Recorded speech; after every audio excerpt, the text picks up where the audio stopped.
Sumit Singh didn't blink, he didn't stutter. He sat down, faced the camera, and confirmed what no one expected: he might be starting a family with someone else, not Jenny. Not the woman who left her entire life behind to live in a joint family with a man half her age. Not the woman still figuring out Indian currency while serving coffee to strangers. And just like that, the illusion shattered. Viewers were left questioning everything they thought they knew about the couple who swore love was enough. Welcome to TLC Drama Live. I'm Sabrina. If you're watching this, you already know the storm's not coming, it's here. Subscribe now if you want the truth, not the PR version. And hit the comments. Do you think Jenny left, or was she forced out? Because yes, Jenny Slatten is gone, not on a break, not visiting family, not taking a breather from the cafe chaos. She's gone from India, allegedly with no return ticket and more than just clothes in her bag. What she didn't leave behind? Answers. Especially about the money. Because here's what's not adding up. 1 week they're all smiles, struggling but strong, and the next, she's out of the country and Sumit's using phrases like starting fresh and second chances. The public story is clean. Jenny flew back for family, visa check-ins, holiday visits, whatever excuse fits the feed that day. But you don't vanish like that from a life you claimed you fought so hard to build, not unless something broke or someone snapped. What fans caught were quiet removals, no goodbyes, no airport send-offs, no emotional footage for a couple that built their brand on dramatics, just silence. And then came the rumor, from a source close to the show, that Sumit had been spending time with someone else. Not romantically confirmed, not filmed, but reportedly close enough for people on set to notice. And when that same name came up again, connected to a pregnancy test found in a staff bathroom during shooting, people started putting things together fast. Sumit hasn't denied the rumor, but he hasn't confirmed it either. Instead, he's doubled down on starting over talk, rebuilding, focusing on the future. Future with who? He doesn't say. Jenny. Not mentioned. The same Jenny who once declared she would die in India rather than live without him, who begged his parents for permission to exist in their home. And here's where the timing gets sticky. The cafe drama had reached boiling point just before Jenny's exit. Lost money, wrong change, bad reviews, a public fight with Sumit's father over cash she allegedly mismanaged. Some fans said it was a mistake, others aren't buying it. Because the amount missing wasn't just coins.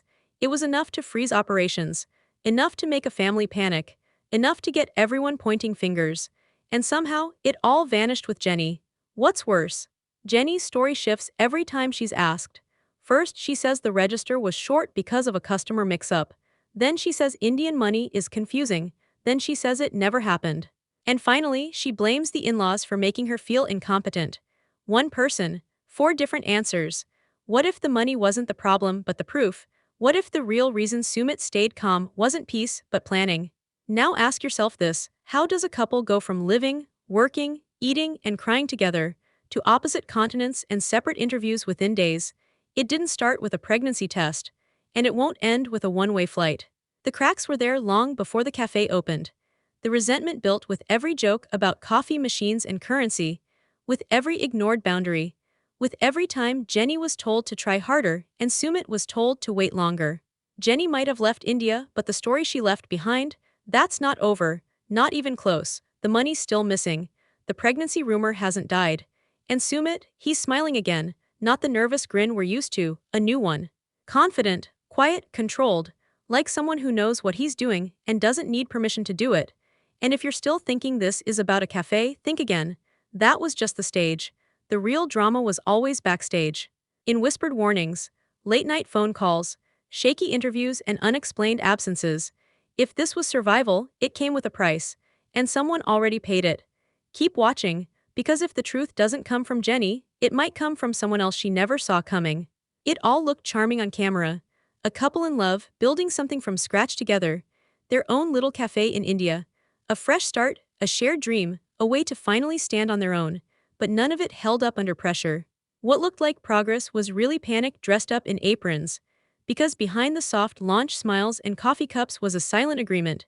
This had to work, or everything else would collapse. Jenny called it exciting. Sumit called it necessary. What they didn't say out loud was that their finances were in free fall.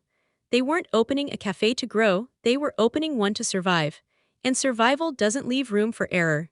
Especially not the kind that kept happening. Jenny froze on her first customer. She fumbled the machine, told them it was her first time, forgot to plug it in, laughed it off while Sumit watched their first sale walk away. On TV, it was awkward. In real life, it was a warning shot. Because mistakes in this cafe didn't just cost them customers, they cost them credibility. Sumit didn't yell, he didn't explode. But when he told her they couldn't afford to lose anyone else, it wasn't a husband's plea. It was a business partner quietly losing trust. And Jenny didn't react like someone who understood the stakes.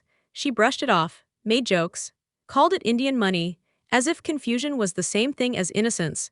Each shift became a performance. Smile, pour, apologize, repeat, but the rhythm didn't fix the reality. The tension kept rising, the warmth turned cold, and the partnership that once held their world together began to feel more like a debt they both owed and neither could repay. If this cafe was their rescue plan, why does it feel like it's keeping them stuck? When Jenny touched down in New York, everything about her changed. The way she walked, the way she smiled, the way her voice sounded lighter, faster, less strained. It wasn't scripted, it wasn't filtered. It was a woman remembering who she was before survival became her full-time job. She posted photos with her castmates, bundled in coats, glowing in selfies. She visited family, shared memories, gave interviews. She said all the right things, how much she missed India, how excited she was to return, how great things were going at the cafe. But you could hear it. A softness in her tone when she talked about being alone. A flicker of something real when she said, "I haven't had this kind of freedom in a long time." In India, she doesn't drive. She doesn't have close friends. She lives under the roof of her in-laws, in a culture where she's constantly reminded she doesn't quite belong. Even now, even after the marriage, even after the apologies. So when she speaks publicly with hope, it's not dishonest, it's defensive. It's survival. It's the same face she puts on when the coffee machine breaks and Sumit starts pacing. Smile through it, laugh it off, pretend you're not falling apart. She's in her 60s, this wasn't the plan. Retirement wasn't supposed to look like unpaid labor in someone else's country. It wasn't supposed to feel like walking on eggshells inside her own home. She tells fans the cafe is strong, the marriage is strong, she's strong. But even she knows strength without freedom is something else entirely. And that's where the suspicion begins to grow. Because Jenny didn't leave India looking broken. She left looking relieved. The kind of relief that doesn't come from a vacation, it comes from escape. Her posts didn't say goodbye. But they didn't say when she'd be back either. If you look closely, her timeline starts shifting around the same period the pregnancy rumor begins. Around the time Sumit stops filming couple content. Around the time receipts start going missing. She doesn't explain any of it, she doesn't owe anyone that. But when a woman leaves in silence after defending everything, people notice. What if she left not because she gave up, but because she knew exactly what was coming? Sumit Singh used to be the underdog. The guy who went against his parents, his culture, and his reputation for love. The man who risked it all to be with Jenny. Fans rooted for him because he looked like someone finally choosing happiness over duty. But now, he doesn't look free, he looks cornered. Living with Jenny wasn't just about love anymore. It became about responsibility. And once the cafe opened, that weight tripled. He wasn't just a husband, he was an investor, a son trying to please his parents, a public figure balancing appearances, and a man watching his partner publicly flounder with basic tasks. His eyes during those moments said more than the script, exhausted, calculating, like someone trying to hold 1,000 moving parts without letting any of them crash. That moment at the register, when Jenny handed out the wrong change and acted like it was no big deal, wasn't about money, it was about control. Sumit snapped, yes, but not because of embarrassment. Because it exposed how close they were to losing everything. His reputation, his pride, maybe even his fallback with his family if things went south. He couldn't afford another mistake. Not after all the years of convincing his parents this relationship made sense. This isn't rage, it's pressure. The kind that turns rebellion into resentment. Because Sumit didn't just take Jenny's side, he took on the burden of proving everyone wrong. And now that they're struggling, now that she's leaving, now that a pregnancy rumor is floating in the air, he looks eerily calm. The kind of calm that doesn't come from peace, but from preparation. And if this all feels familiar, it should. Because before Jenny ever knew him as Sumit, he was catfishing her as Michael Jones. A different name, a different life, a different face. He lied because he didn't like his reality, and Jenny gave him a way out. But what if history didn't just repeat itself? What if it never stopped? He didn't just find Jenny online, he built a fantasy through her. When that fantasy got hard, when it got public, when it got messy, he didn't blow up. He adjusted, adapted, controlled the story, So if Jenny was trying to survive Sumit's world, is it possible Sumit was trying to survive Jenny's version of him? Jenny said it was a mistake. The missing money, confusion, the register mix-up, miscommunication. She'd never run from responsibility, she just didn't know how the currency worked. But fans weren't buying it. Because when the same woman who couldn't count 500 rupees flies to New York first class without a clear reason, people start asking the hard questions. Viewers started digging, watching the cafe footage frame by frame. Jenny took the cash from her father-in-law, nodded, walked to the customer, and never came back with a receipt. That same day, she made no sales afternoon. According to her, business was slow. But Sumit's dad told the cameras he saw her giving change without charging for the order. So who's lying? Or worse, who's covering? Then came the receipts, or the lack of them. The cafe reportedly paused operations for 2 days after Jenny left. No explanation given. Staff members said technical reasons. But fans online posted clips from nearby stalls still running fine. One local blogger even claimed to see a notice taped to the door saying, "Under audit." That post disappeared an hour later. Jenny's explanation changed every time. First, she blamed the register, then the heat. Then said she never even handled the cash. But footage aired shows her doing exactly that, smiling, laughing, saying it's confusing, and handing the full amount of change back to a customer who never paid. Sumit didn't laugh, he stared. When the topic came up in a Q&A, Jenny waved it off as online hate. "People don't understand what we go through," she said, but the audience didn't forget. Especially not when Sumit, for the first time, skipped defending her. Instead, he talked about learning to protect your investments, about making better choices, about rebuilding smarter. Words that sound like advice until you realize he was talking about the person sitting beside him for the past 10 years. Then someone noticed the timing. Jenny left India 2 days after the cafe pause, 3 days after the money incident, and 1 week before the pregnancy rumor surfaced. Her posts were all happy, but the captions felt rehearsed. Her eyes didn't. Fans started to split. Team Jenny said she was tired, overwhelmed, pushed too hard. Team Sumit said he was patient for too long, finally waking up. But no one could answer one question: where's the money? It wasn't enough to claim fraud, but it was enough to freeze operations. Enough to start whispers. Enough to collapse trust. What if it wasn't theft, but leverage? What if both of them were waiting for the other to blink first? Because here's the twist no one expected. Jenny didn't look angry when she left, she looked satisfied. And Sumit didn't look heartbroken, he looked ready. They built the fantasy together. But when it cracked, neither tried to fix it. They just smiled for the camera and stepped away. This wasn't one person walking out.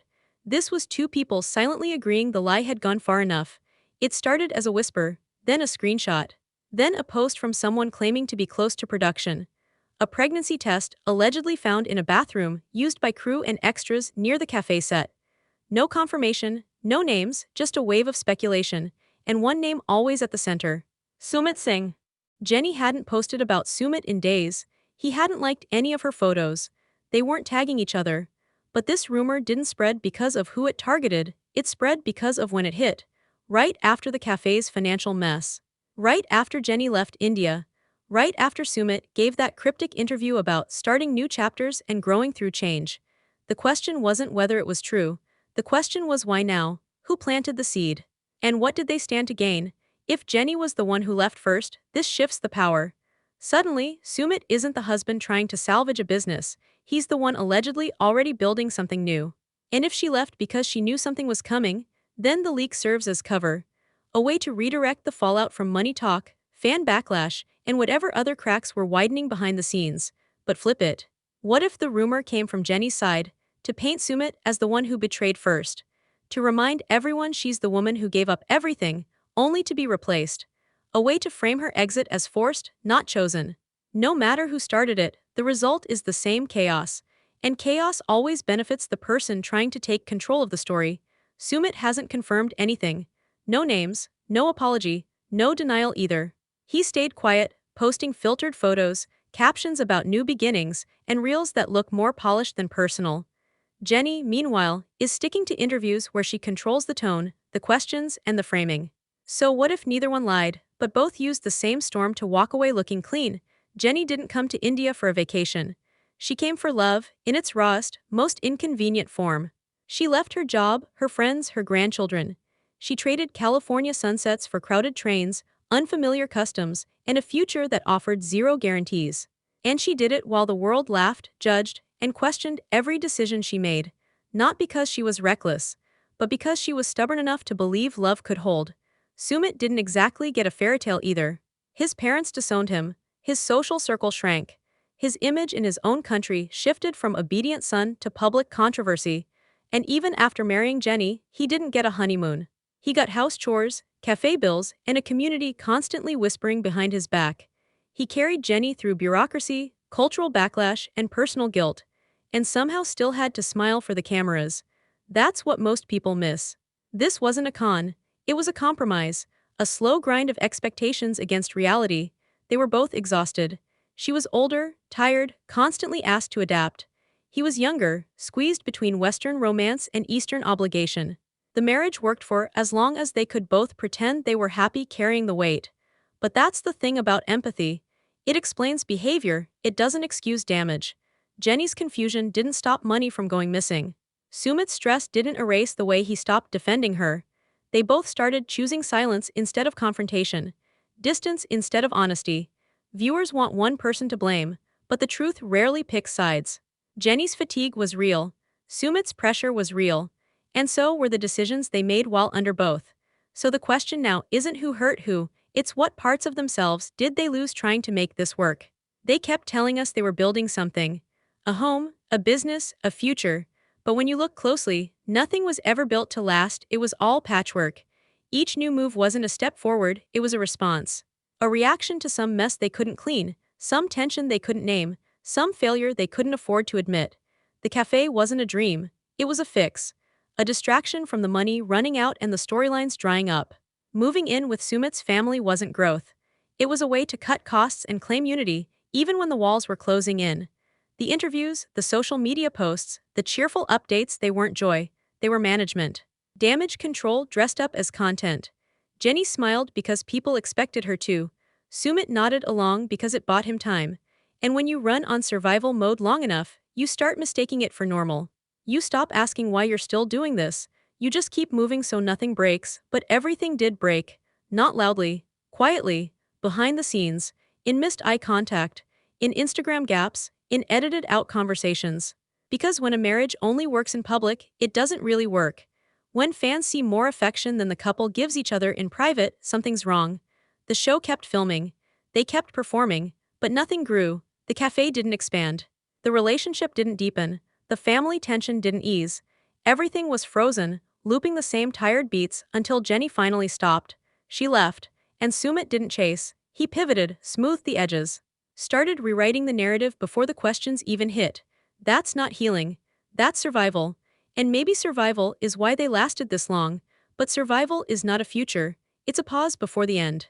That first customer Jenny lost at the cafe wasn't just about a coffee order, it was the first visible crack. She laughed it off, but Sumit didn't. His silence wasn't anger, it was calculation. Every shift after that felt heavier, like they both knew they were buying time, not building trust. Her mistakes weren't isolated, they were a pattern. And the closer you look, the more everything starts to line up. The snapping in front of the cameras wasn't new either.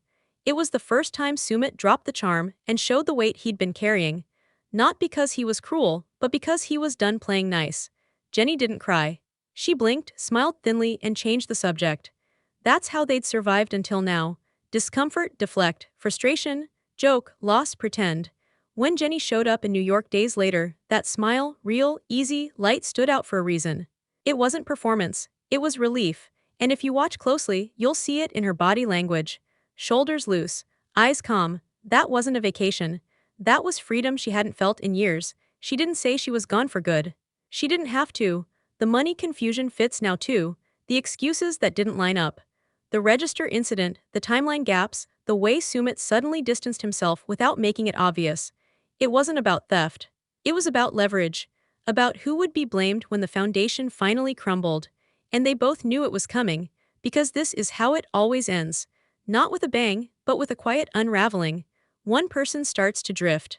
The other one stops holding them back. Nobody says the word breakup. They just run out of excuses to stay. Sumit's first relationship with Jenny started in fiction.